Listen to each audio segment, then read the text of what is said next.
మోయాబు ప్రాంతానికి వెళ్ళి దేవుణ్ణి, జీవము కలిగిన దేవుణ్ణి మరిచిపోయి వారు తమ సొంత పనులలో వ్యాపారము చేస్తూ సంపాదించుకోవడానికి ప్రయత్న పడుచుండగా వారు సంపాదిస్తున్న కొలది ఆ ధనమంతా, డబ్బంతా తరిగిపోతున్నదట. వెంటనే వారిలో అవిశ్వాసం మొదలైంది. కానీ జీవము గల దేవుడు మా తోడున్నాడు అని నయోమి విశ్వాసాన్ని కోల్పోలేదండి. చూడండి, క్రైస్తవ జీవన విధానంలో ఉన్నారు. కానీ రోజు మల్లయ్య గారి కుటుంబము క్రైస్తవ జీవిత విధానములో జీవించాలి. ఒక కుటుంబం అనేది క్రైస్తవ జీవితంలో జీవించాలి అంటే మీకు ఏమాత్రం బైబిల్ తెరవకుండా మనం కొన్ని విషయాలను తెలుసుకుందాం. చూడండి, క్రైస్తవ జీవిత విధానములో కొన్ని చంపివేయాలి, కొన్ని చంపేయాలి. మొత్తం మన శరీరాన్ని చంపేయాలి. చాలా మంది శరీరము లావవుతున్నప్పుడు, పొట్ట వస్తున్నప్పుడు ఏం చేస్తారండి? ఒక పూటే తింటారు. అంటే శరీరాన్ని ఏం చేస్తున్నారు? వాళ్ళు చంపేస్తున్నారు. చూడండి, అలా ఒక పూట తింటూ అయినా కానీ వారిలో ఏమిటో తెలుసా అండి? ధనాపేక్ష ఉంటుంది. ఇటు మూలాన ధనం కూడా వెనుకబడుతుంది. చూడండి, ఒకసారి ఇక్కడ కొలస్సీలకు రాసిన పత్రిక 3వ అధ్యాయము 5వ వచనాన్ని ఒకసారి చదివే ప్రయత్నం చేద్దాము. గలతీలకు రాసిన పత్రిక 5వ అధ్యాయము 19వ వచనం. మీరు ఇలా తీయకుండా నేనే తీసుకుంటా. శరీర కార్యములు స్పష్టమైనవి, అవేమనగా జారత్వము, అపపవిత్రత, కాముకత్వము, విగ్రహారాధన, అభిచారము, ద్వేషములు, కలహములు, మత్సరములు, క్రోధములు, కక్షలు, భేదములు, విమతములు, అసూయలు, మద్దతులు, అల్లరితో కూడిన ఆటపాటలు, ఇవన్నీ కూడా మనము శరీర కార్యములు. ఈ శరీర కార్యాలన్నింటిని కూడా ఏం చేయాలండి? చంపివేయాలి. అస్తమానం మనము శరీరాన్ని మనము తిండితోని పెంచి పోషిస్తాము. అలాగే ఈ శరీరాన్ని అందంగా రూపుదిద్దుకుందాము. అలాగే ఏమి తింటాము, ఏమి త్రాగుదాము, ఏమి ధరించుకుంటాము అని శరీరానికి కావలసినవన్నింటిని కూడా టైం టు టైం పాటిస్తూ మనం ఏం చేస్తున్నామండి? శరీరాన్ని, భౌతిక శరీరాన్ని పోషిస్తున్నాము ప్రియమైన వారులారా. కానీ అపోస్తలుడైన పౌలు గలతీలో ఉన్న వారికి ఈ యొక్క అన్ని అంశాలను కూడా తెలియజేస్తున్నాడు.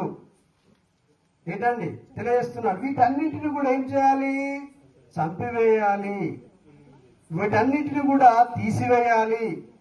వీటన్నింటిని నువ్వు తీసివేసినప్పుడే నువ్వు ఒక క్రైస్తవ జీవిత విధానమును అవలంబించిన వాడు అవుతావని కూడా దేవుని యొక్క వాక్యము మనకు సెలవిస్తున్నది.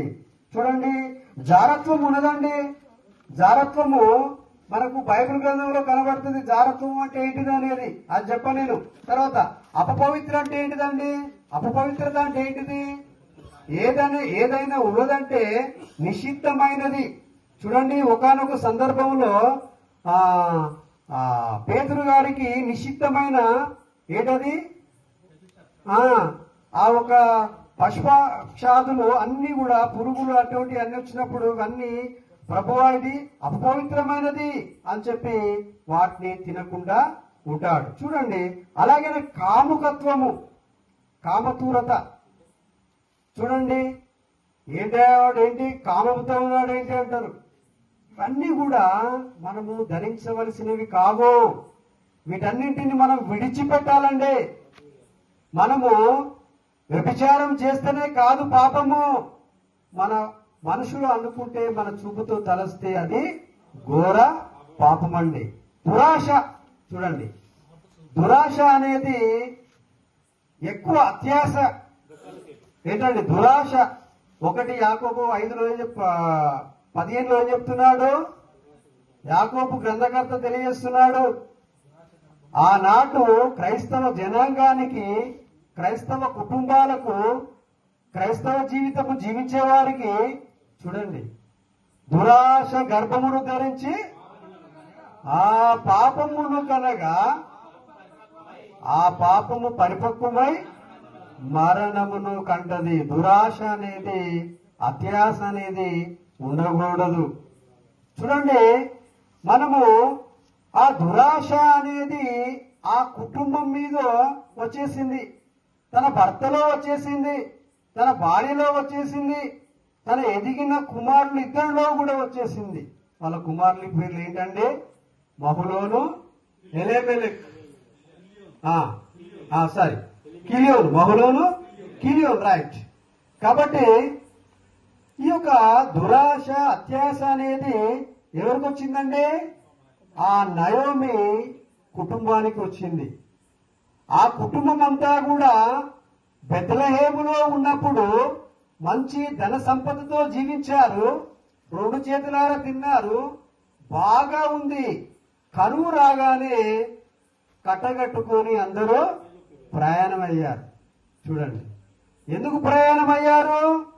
అది దేవుని చేత ఏర్పాటు చేయబడిన కుటుంబము, తద్వారా అనేకమైన ఆశీర్వాదంలో వచ్చే కుటుంబము. ఆ కుటుంబం ద్వారా అన్య జాతుల నుండి కూడా క్రైస్తవ జనాంగం వచ్చే కుటుంబము. అటువంటి కుటుంబము దురాశకు లోనైందండి. చూడండి, దురాశకు లోనై, ఇందాక చెప్పుకున్నాం కదా, యాకోబు భక్తులు చెప్పినట్టుగా, దురాశ గర్భము ధరించి పాపము కన్నదండి. ఆ మోయాబు ప్రాంతం పోయిన తర్వాత వారి పరిస్థితులన్నీ కూడా చిన్నాభిన్నమైపోయాయి. మేము ఈ దేశానికి ఎందుకు వచ్చామో, సంపాదించుకోనికి వచ్చామో, అర్థమవుతుందా? కానీ మా పరిస్థితి ఏంటి? అయ్యో, మేము దేవుని నమ్మామే, దేవుడు మాకెందుకు ఇంత కీడు చేస్తున్నాడు? నా కుమారుడు, ఏ కుమారుడు పేరు ఏంటండి? మహులోను చనిపోయాడండి బాబు. ఏంటండి? మహులోను, తన భర్త కూడా చనిపోయాడు. చూడండి, మహులోను చనిపోయాడు, కియోను చనిపోయాడు, ఎలెమెలెక్ కూడా చనిపోయాడు. చూడండి, ఎంతటి దుర్భరమైన స్థితి అండి. దేవుని నమ్మారు వాళ్ళు. వాళ్ళు ఏం చేశారండి? దేవుని నమ్మారు. దేవుని నమ్ముకోగానే కొన్ని సందర్భాలలో మనము ఎంతో ఎదిగిపోదామనో, ఎంతో ఆశీర్వదింపబడతామనో, దేవుని నమ్ముకోగానే మనకు మేడలు మిద్దెలు కార్లు వస్తాయని కాదండి, కాదండి. దయచేసి ఇహలోక సంబంధమైన ధనధాన్యముల కోసం మన ఆరాటం ఉండకూడదండి. పర సంబంధమైన, పరలోక సంబంధమైన ఆలోచనలు కలిగి పరలోక రాజ్యానికి మనము నిచ్చెన వేస్తూ, బాటలు వేస్తూ మనం పరలోక రాజ్యానికి చేకూర్చుకునే భాగ్యాన్ని మనము దయచేయాలని మనము తలంచాలి ప్రియమైన వారలారా. కనుకనే ఏమైందండి, అక్కడ చనిపోయారండి. అప్పటికి కూడా నయోమి కడుపు చేత పట్టుకొని దేవునికి అహోరాత్రులు ప్రార్థన చేస్తూనే ఉన్నది, కన్నీరు కారుస్తూనే ఉన్నది, ఆమె ఎంతగానో గోజాడుతున్నది.